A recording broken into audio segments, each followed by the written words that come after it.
The Raleigh Cigarette Program from Hollywood, starring Red Skelton, with Ozzie Nelson and his orchestra, Harriet Hilliard, Wonderful Smith, and yours truly, Truman Bradley.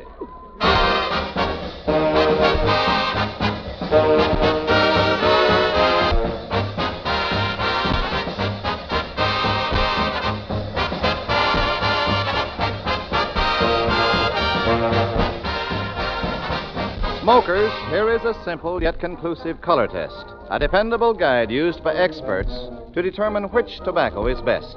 Yes, and it proves beyond question the superiority of Raleigh cigarettes. Compare the open ends of a pack of Raleighs with any other cigarette. You'll see at a glance the tobaccos in Raleighs are unmistakably more golden in color. Experts will assure you that these golden tobaccos are choicer, more expensive. There is proof beyond a dispute that Raleighs do give you the very finest quality. And not one alone, but 31 of these superior tobaccos go into Raleighs, blending their rich seasoning qualities into one distinctive flavor. No other cigarette can boast a more careful blend. No other cigarette gives you Raleigh's unrivaled richness, smoothness, mildness. Raleighs give you valuable coupons, too, redeemable for dozens of luxury premiums, cash, or the equivalent in war stamps. Yes, indeed, it pays in many ways to smoke Raleighs. Get Raleigh cigarettes.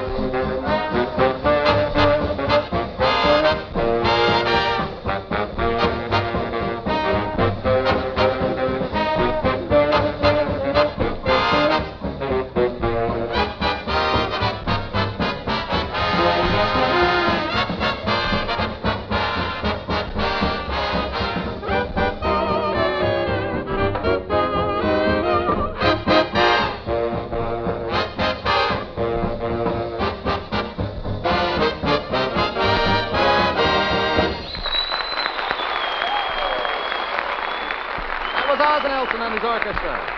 And now we bring you Metro-Goldwyn-Mayer's brilliant young comedian, the star of our show, Red Skelton. Thank you very much. That's our armed forces in the audience tonight as our guest. Well, thank you very much, and good evening, ladies and gentlemen. Hello, Red. Red, what's the good word, anyway? Good nerd? Yeah. Well, Truman, this is National Newspaper Week, so let's take time out and pay tribute to our newspapers. Good idea, Red. Good idea. They really do a swell job. You said it, boy. They finally got Dick Tracy away from that dam. You know, Red, there's more to a newspaper than just the comic sheets. Yeah, when they do that. You know, I remember when I was a kid, what a kick I used to get out of throwing the papers, missing the porches. Yeah, you know, I'll never forget one guy on my route. Was he a fast reader? Fast reader? Yeah, before the paper even landed, he would read the whole thing, fold it up, and give it back to me. Gosh, Red. Who was he? Henry J. Kaiser.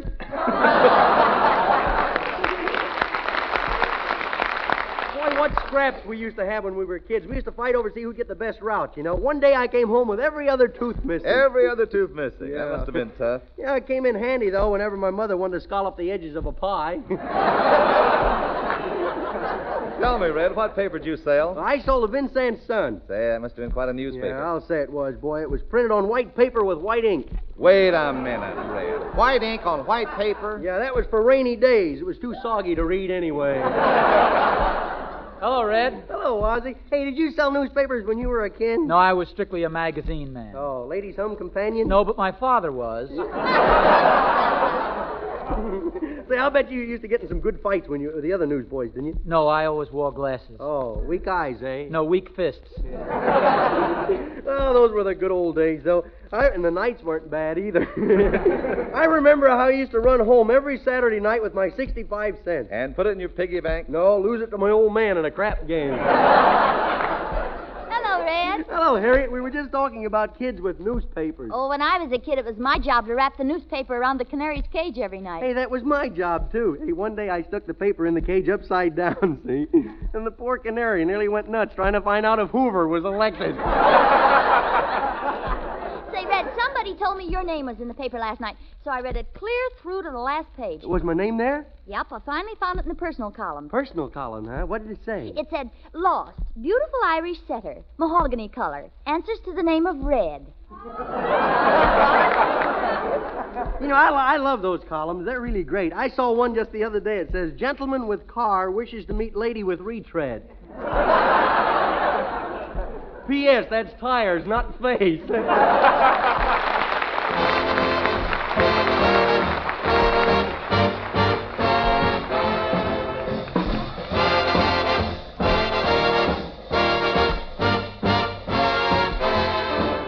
Mr. 5 by 5, he's 5 feet tall and he's 5 feet wide. He don't measure no more from head to toe than he do from side to side. Mr. 5 by 5 got 15 chins and a line of jive. He's a mellow old cat, a real hep-fat.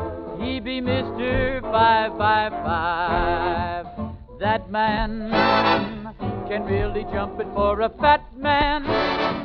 He's solid murder, Jack. There's no way of knowing whether he's coming on or going.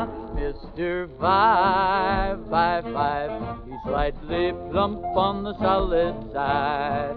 He don't shake it no more from head to toe than he do from side to side. Mr. 5 by 5 got 15 chins and a line of jive.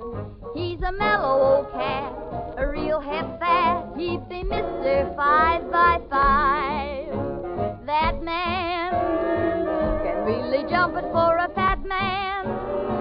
The only trouble is there's no way of knowing whether he's coming on or going. Mr. 5 by 5, he's slightly plump on the solid side. He don't shake it no more from head to toe than he do from side to side.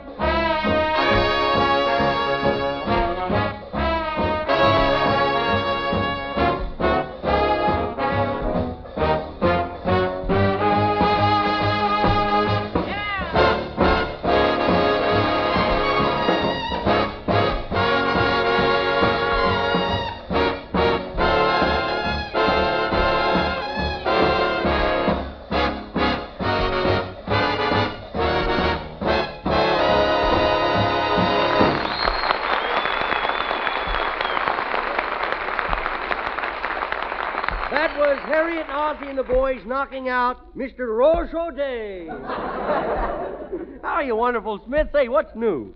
Mr. Skelton, could you loan me $10 on my last month's salary? Oh,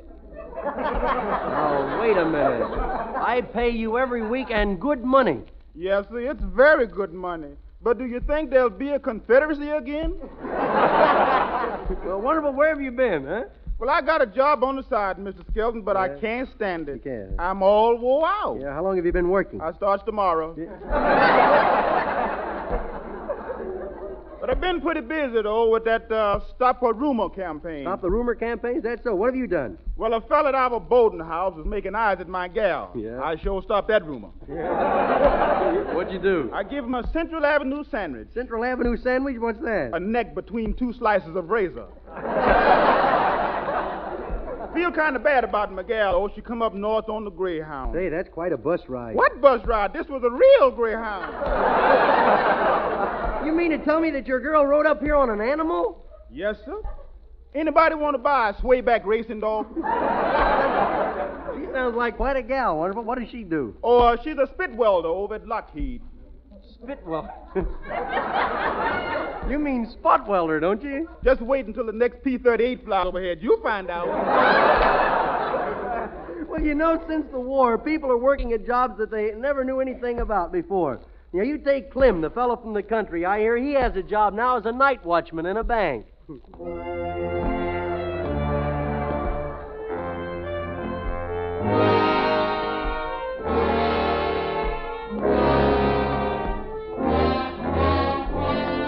Well, here I am. I'm a night watchman in the Hope and Trust Company. Boy, and being a night watchman is no fun. I get tired of talking to myself all the time. Especially when I get such stupid answers. There's that old time clock. Tick-tock, tick-tock, tick-tock, tick-tock. Sometimes I wish it would go tock-tick, just see what would happen. Well, I guess it's time to punch the clock. Must have punched it too hard. Oh, well, I didn't like its face anyway. Uh-oh, somebody's trying to get in. Hello, Clem. Well,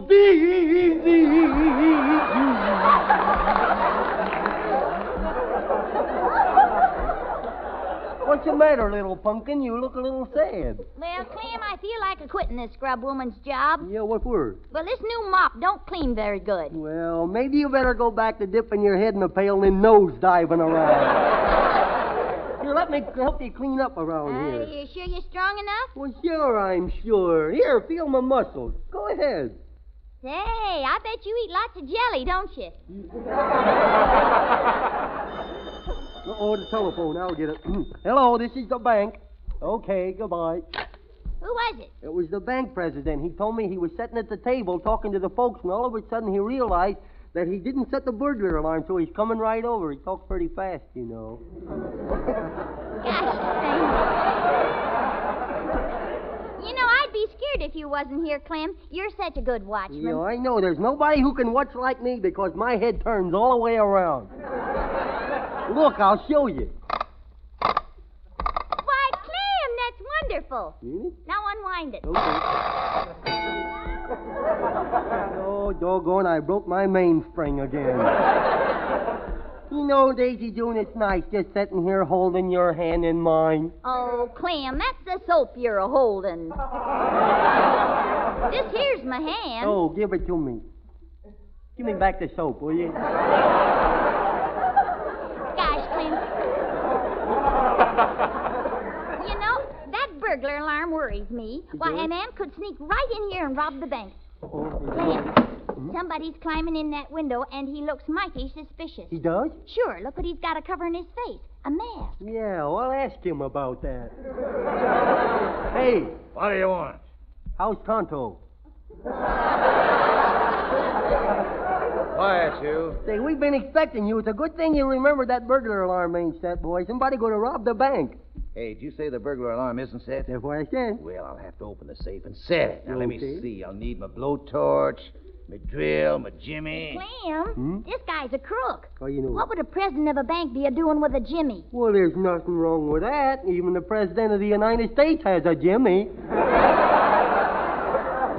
Mister, why don't you go home? Hey, you're a mighty pretty girl. I'll just kiss you for good luck, eh? Clem, ain't you going to do something? Stop him! Stop him! Nope, never interfere with a wolfie. That's my motto. Now, look, sweetie, when I robbed this bank, see, that you and me spammed together. I knew he was a crook. Well, for Pete's sake, do something, Clem. Anything? Yes. Okay, I'll just knock my knees together. Now, what good did that do? I don't know, but it feels good.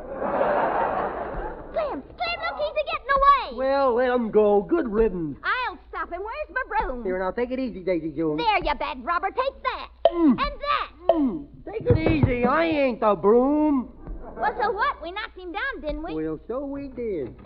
Hey, what's going on in my bank? Hey, we just caught a crook. Look. Well, so you did. So we Clem, you're going to be rewarded for this. Oh, yeah? Name your price. $100. $100. What for? Well, Lana Turner's going through here on a war bond drive, and if you buy $100 bonds, she'll give you a kiss.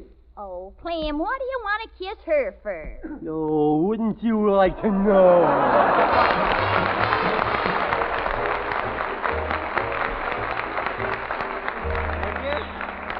Then we have a lady and her little boy. He wants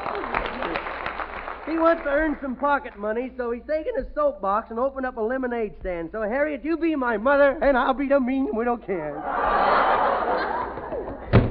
Junior. Hello, Mommy. How on earth did you get so dirty? Well, me and that widow girl next door was playing house down in the coal bin. Then we start throwing the furniture at each other. Hey, what you doing, Mommy? I'm washing the windows. Hey, I know a quick way to clean the windows. You do? Sure. How? First you take a rock and then... It's simple once you know how. Hey, come on out in the kitchen, Mommy. Can I borrow a dishpan? What for? Well, I opened up a lemonade stand out in front of the house. I want to make myself an easy dime. Just a moment. Where did you get the lemons? Well, I could answer that, but it would only lead to biff bam boom. Never mind. Where did you get the lemons? I got it with that quarter I found last night. Oh, did you find a quarter last night? Yeah, that same one you lost last night. Junior, you told me you couldn't find it. I couldn't until you stopped looking. And then I moved me little foot, and there it was. Hey, can I borrow that pan, Mummy? Now, you let that pan alone. You have one pan full of lemonade now. Okay. Yeah, it's dark in here. What happened to that electric light bulb that used to be in this socket? Junior, get away. Don't stick your finger in there. Oh, I electrocuted me with a bonnet. I electrocuted me with a You bonnet. didn't electrocute yourself. It barely tickled you. Well, what do you know? Me little ears lit up.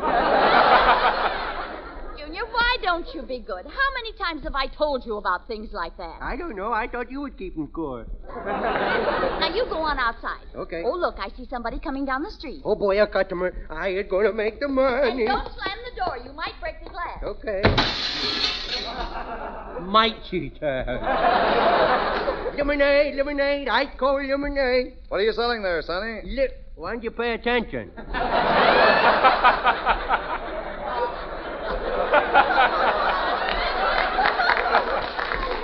Ah, lemonade. Is it fresh? Yes, it is. But what are those crumbs floating around the top of it? Well, I didn't have any sugar, so I put in a couple pieces of cake. Tell me, how much is it? It's a nickel and a dime. What's the difference? Well, with a 10-cent glass, we notify you folks. What about the 5-cent glass? Oh, we just kick a little dirt over you. Well, I can tell you're only kidding, aren't you? You don't know me very well, does you, folks? Well, here's your glass. All right, thank you. Here goes. Okay. Making faces at me. Don't make faces at me. Stuff's sour. It is? Pour it on those bushes there. Well, what for? The bush not doing anything to me. Hey, look, I'll go in the house and get you some sugar and sweeten it up a little bit. Oh, the sugar, the sugar. Uh-oh. Junior? Did you break something? Meow. Meow. Oh, that darn cat again. It always works. Junior, look, you can stay out for 10 minutes, and then you have to come in and take your nap. Okay, Dear? I take the man eat sugar now. Oh, the sugar man. Well, where'd he go? Oh, look, a kitty cat. Come here, kitty. Come on. Here, you want a drink of lemonade? Come on, I owe you a drink on account of this morning I drank you saucer of milk. Come on, I'll hold you up by your tail. Here, stop scratching me. Get away. Ah, look what you done. You fell in me lemonade. Get out of there. I said drink it, not take a bath in it. Look at him swim. Oh, a customer. Scat. What are you selling, my little man? At times I wonder. Oh, lemonade. Yeah. Is it good? Huh? Is it good? It's the cat whiskers. Well, I'll have one glass. Okay, here it is, but drink it fast. Thank you. Oh, I can't see without my glasses on. You just open my purse and take out a nickel, will you? Now, she ought to know better than that. I don't know why this tastes so strangely. But we do, don't we, folks? It's the cat's fault. Do you mean to say there was a cat in there? In there, he's still there. Look at him swim! What makes him swim so much? I don't know. I guess the ice cubes keep him going. Goodbye. Okay, I wonder what I could do to make this stuff taste better. Nobody like it. I know what I will do. I will put some of Pop's medicine in it. That stuff that makes him think he's Orson Welles. If I do, I get a whipping. I do it. I know right where he hides it, in this bush over here. Oh, boy. It's ripe, too, boy. It's really ripe. Now it's all set, but no customers. I will stand out in the middle of the street and force a car to stop. That's what I would do. Must be a tourist. He missed me. Uh-oh. Junior, get out of the street. Car might run over you and ruin the tires. Okay. Don't yell at me. It scared me, too. Oh, now see what you've done. Here comes a policeman. Hello, folks. Oh. Well, what have we here? Lemonade stand. Yes, May I have a glass? sure. Now to see what Pop stuff has done for the time. Brace yourself. Drink it down. Okay. Hallelujah! Where did you get those delicious lemons? Say, what's in this anyway? Here, let me taste it. Well, I'll be right back, folks. Junior, where are you going? I'm going in the house and get some music on the radio and make some sandwiches because this is how them Hollywood parties start.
I've ever heard Rosso Day played, believe me.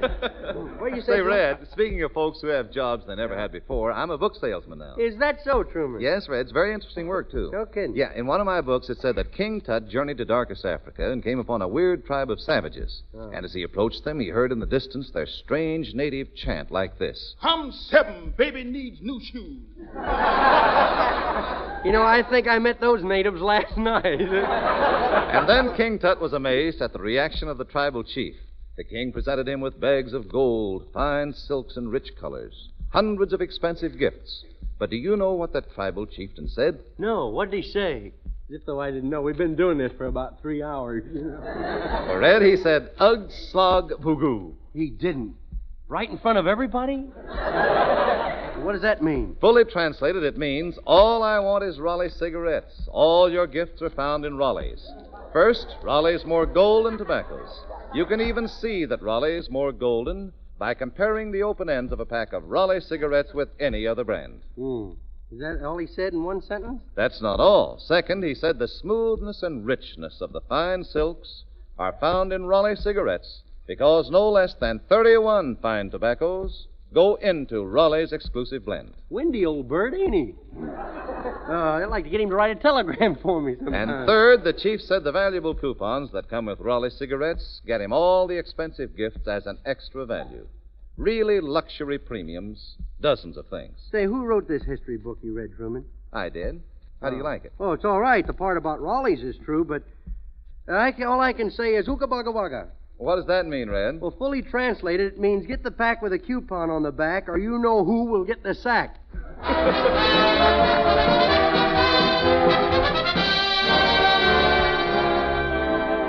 Now, getting back to people working at things that they know nothing about, we have J. Newton Numbskull, the gentleman hobo.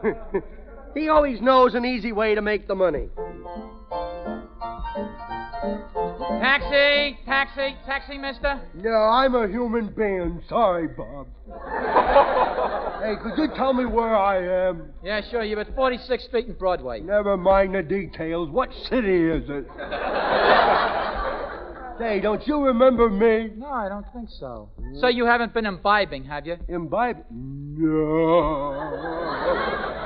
You don't get this way from tilting pinball machines. Hey, wait a minute. I do know you now. You're J. Newton Numbskull, the gentleman hobo. Yeah. When did you get into town? Oh, not long ago. I've been standing on this corner for an hour waiting for a girl to come by and drop her handkerchief. What for? I got a cold. You know, you ought to be ashamed of yourself, J. Newton. Just look at you. You're all run down. I'm in as good a shape as you are, and believe me, that ain't saying much. Yeah, then why are you standing on your knees? Listen, my feet get tired. Where you been, San Quentin? Yep. What was it this time, Newt? Forgery? Yep. I couldn't remember whose picture went on them $10,000 bills. Well, whose picture's supposed to be on them? I don't know. But the FBI convinced me it wasn't Mickey Mouse. Well, what are you doing in town, J. Newton? Well, I came up here to see my old girl. You know, I've been over her house for supper, and we've sat around for hours eating olives. Well, didn't you just blow kisses at each other? No, just the pits. Where are you heading, J. Newton? Down to the post office. I bought me some new mail-order teeth. Well, what's in that package under your arm? That's my lunch. You see, the teeth came COD. Oh, you're going down to get them out, huh? No, I'm broke, but the postmaster's a nice guy, and he lets me eat my lunch there. Well, I'll see you later. I got to cruise around and pick up some fares. I'll see you later. Yeah, I think I'll pick up some fares, too. I'll go in the taxi business. Taxi! Did I hear you say taxi? That you did. Well, all right. Take me to Grand Central Station. Okay, hop in. Yeah. Wait a minute. Where's your car? Well, I had a taxi once, but the rubber shortage came and no tires. And I was running around on my rims. That's sort of noisy, wasn't it? I'll say it was so noisy you couldn't hear the pedestrians yelling for help. Boy, it made such deep ruts in the street that trolley cars used to follow me home at night. I know, but if you have no cab, how are you going to take me to the station? Hop on, brother. You're going piggyback. What about my luggage? Stick it on the back. I'm using my grandmother's bustle for a trunk rack. So you're a human taxicab. That's me, brother. Pardon me. What's that? Cheap gas. Come on, hop on, brother. What do I hold on to? Well, if you don't overdo it, you can use my Adam's apple for a saddle horn. Okay. Well, I'm on. Well, here we go. Yeah, careful now. You almost hit that pedestrian. Yeah, too bad we're in a hurry. I'd go back and trample on him. Hey, look out. Look what's coming. Run for your life. Run. Now, what's the big idea of running inside this house? Didn't you see it? See what? A woman driver.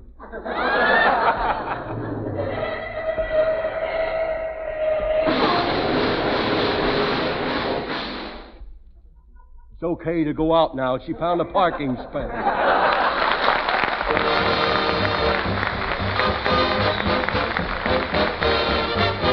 Don't anyone leave this room if you smoke a pipe. Listen. Pipe smokers, for the very best in smoking tobacco, get Sir Walter Raleigh. It's smooth and mild, packed with a rich, nut-like mellowness. Sir Walter Raleigh never bites your tongue. It burns even and cool right down to the bottom of the bowl, because it's a perfect blend of selected burleys, carefully cured and aged and precisely crimp-cut. And the aroma of Sir Walter Raleigh is always welcome. Try the quality pipe tobacco of America tonight. Sir Walter Raleigh.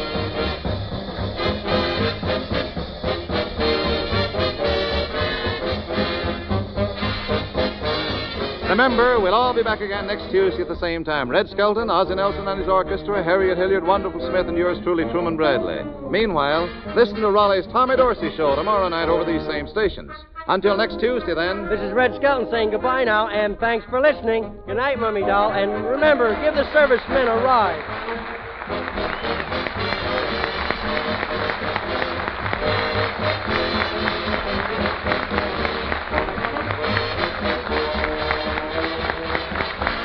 Red Skelton is heard on this program through the courtesy of the Metro-Goldwyn-Mayer Studios. This program has been broadcast to the armed forces overseas and has come to you from Hollywood. This is the National Broadcasting Company.